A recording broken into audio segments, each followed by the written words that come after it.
فیصل آباد سے ایک خاتون آئی, پردے میں بیٹھ کے بات کرنے لگی, رو رہی ہے دارو قطار, 5 منٹ روتی رہی, اور اس کے بعد کہنے لگی بس میرے لیے دعا کریں, میرے خرچے پورے نہیں ہوتے. میں نے کہا کتنے فرد ہیں؟ کہ بس میاں بیوی ہیں, اولاد نہیں ہے. تو کتنا خرچہ دیتا ہے خاوند؟ کہ جی ہر مہینے کا 50,000 دیتا ہے. میں نے پوچھا بنتا کیا ہے؟ کہنے لگی بس دوائیوں پہ خرچ ہو جاتے ہیں.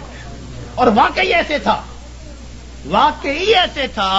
50,000 روپیہ اکیلی خاتون کا خرچہ, مگر وہ ڈاکٹروں کے پاتوں میں چلا جاتا تھا. میں نے اس مینیجر اور اس خاتون کو پھر سمجھایا. میں نے کہا کہ اپنی زندگی سے جب تک نافرمانی کو نہیں نکالو گے تمہیں زندگی میں کبھی سکون نہیں مل سکتا. تمہارے مال سے اللہ نے برکت نکال لی ہے. تمہارے 75,000 کیا 75 لاکھ بھی ہوں گے تو تمہاری ضرورتوں کو پورا نہیں کریں گے. برکت اللہ تعالیٰ نکال لیتے ہیں. اتنا کماتے ہیں ضرورتیں اتنی, پریشان. اتنا کماتے ہیں ضرورتیں اتنی, پھر پریشان.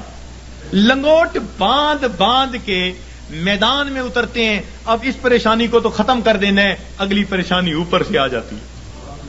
پہلی ختم نہیں ہوتی, دوسری اوپر سے, پھر پریشان پھرتے ہیں. کہتے ہیں جی بس رول رول کے زندگی گزار رہے ہیں.